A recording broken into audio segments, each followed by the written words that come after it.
A paz, Senhor Jesus, irmãos, tudo bem com vocês? Paz e graça, que Deus esteja abençoando grandemente a vida de cada irmão. Nesse vídeo, eu vou estar falando aqui a respeito do desinteresse dos jovens nas Sagradas Escrituras. Existe um motivo para isso estar acontecendo no nosso tempo, e a gente também pode analisar isso ao longo de todo o tempo ali bíblico, né, do cristianismo, até dos tempos bíblicos, se havia realmente essa apostasia dos jovens, igual está acontecendo no nosso tempo, o porquê que isso está acontecendo. Então, assim, são perguntas muito interessantes que devem ser feitas. E por que que isso é importante? Porque os nossos avós, os nossos bisavós, embora eles tinham pouco conhecimento da palavra de Deus, isso eu me refiro aos cristãos em geral, né? Então, embora eles tinham pouco conhecimento da palavra de Deus e alguns até pecavam pecados graves, como por exemplo de idolatria, ainda assim eram pessoas que tinham uma certa sinceridade naquilo que eles acreditavam. Então, eles tinham ali a vida deles simples, eles tinham algumas imagens idólatras em alguns casos, em outros não, mas eles tinham uma sinceridade com Deus, sabe? Hoje a gente vive um tempo onde as pessoas têm muito conhecimento, porque é de Deus isso, é Deus que trouxe todo esse avivamento para a Bíblia, né? Tá em todo lugar, porque em toda casa praticamente tem uma Bíblia lá, seja ela fechada lá dentro da gaveta ou aberta no Salmo 91, mas em toda casa tem uma Bíblia, né? Então é Deus que trouxe esse avivamento.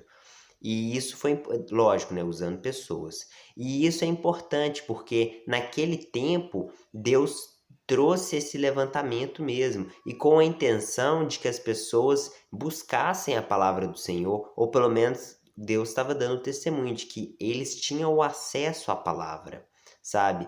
E aí hoje os jovens, eles estão se apostatando da fé em Deus, sabe? Porque os problemas aí principais aí que o diabo ataca é em relação às drogas, à bebida e também à vida de sexo ilícito, né? Que é um tema até bem complicado de falar, mas já é normal a pessoa falar que vive em fornicação, que a pessoa vive tendo relações sexuais antes do casamento. Isso já se tornou algo normal. Você falar que defende princípios onde a pessoa não deve viver uma vida em fornicação, você já é tido como o diferentão, como o esquisito, como o ultrapassado, o antigo, né? Agora nós estamos em outra época, isso aí era lá no passado, que tinha que ser assim, agora a gente vive do jeito que quiser.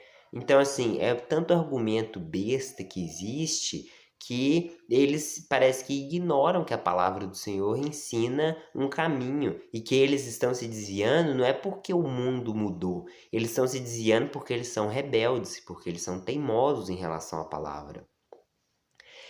Aí eu gostaria de ler aqui um texto que está lá em Romanos capítulo 12, que vai falar um pouco o motivo pelo qual a gente tem que transformar o nosso entendimento. Eu vou fazer a leitura. Rogo-vos, pois, irmãos, pelas misericórdias de Deus, que apresenteis o vosso corpo por sacrifício vivo, santo e agradável a Deus, que é o vosso culto racional. E não vos conformeis com este século, mas transformai-vos pela renovação da vossa mente, para que experimenteis qual seja a boa, agradável e perfeita vontade de Deus. Então, quando a gente lê ali, não vos conformeis com este século, a palavra século ali é no sentido de era, ou seja, não vos conformeis com este tempo, o que o apóstolo Paulo está passando sejam inconformados com esse tempo, ou seja, porque no tempo do apóstolo Paulo, no tempo de Elias, no tempo de Moisés, sempre houve pessoas que viviam uma vida de prostituição, entende? Assim, o sistema daquela época, ele não propiciava os jovens a entrar nesse mundo. Tudo bem, é verdade, porque havia uma melhor estrutura da família e tudo mais. Porém, os inimigos eram outros, né? Naquela época tinha Baal.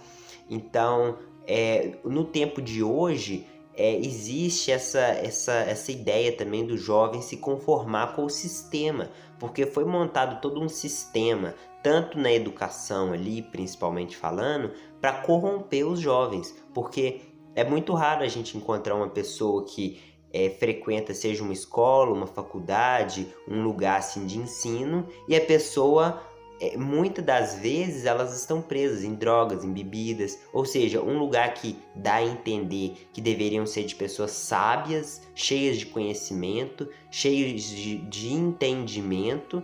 A gente pensa isso, né? Para quem nunca foi num lugar assim, a gente pensa nisso. Um lugar onde vai ser tratado o ensino.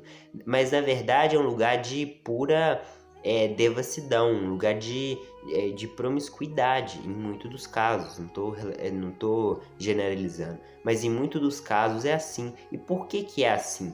Porque não adianta nada a pessoa ter um conhecimento lá de história, um conhecimento de matemática, se a pessoa não teve uma base espiritual para ela primeiro poder viver a vida da forma correta, entendeu? Literalmente, como se elas estivessem cumprindo o Salmo 53, que diz o tolo em seu coração, não há Deus, corrompem-se e praticam iniquidade. Ou seja, o tolo, como ele não acredita em Deus, ele vive uma vida de iniquidade, porque não faria sentido para ele viver, como é que eu posso falar? Viver uma vida de santidade. Não faz sentido a palavra santidade na vida dele. E a respeito da santidade vai estar sendo falado lá em 2 Coríntios capítulo 7. Tendo, pois, ó amados, tais promessas, purifiquemo-nos de toda a impureza, tanto da carne como do espírito, aperfeiçoando a nossa santidade no temor de Deus. Quando fala de purificar de toda impureza, é uma impureza sexual, né? Então, o que Deus está falando é assim: se contente com aquilo que é o meu plano. O meu plano é homem e mulher se casar e a partir do momento eles poder ter relações sexuais e tal e seguir a vida. Esse é o meu plano, né? Seria Deus falando assim. Então, impureza é tudo o que fugir dessa regra. Impureza é tudo aquilo que ultrapassa aquilo que está escrito pela palavra de Deus, entendeu? Então, tirar toda a impureza, tanto da carne como do espírito. Porque tem pessoas que às vezes a pessoa não iria adulterar, mas ela iria ficar com os olhos na mulher do próximo. Então não é isso que Deus quer. O que Deus quer é que você ande em santidade, não somente na carne, também no espírito. Agora, e os jovens, eles não têm seguido essas recomendações.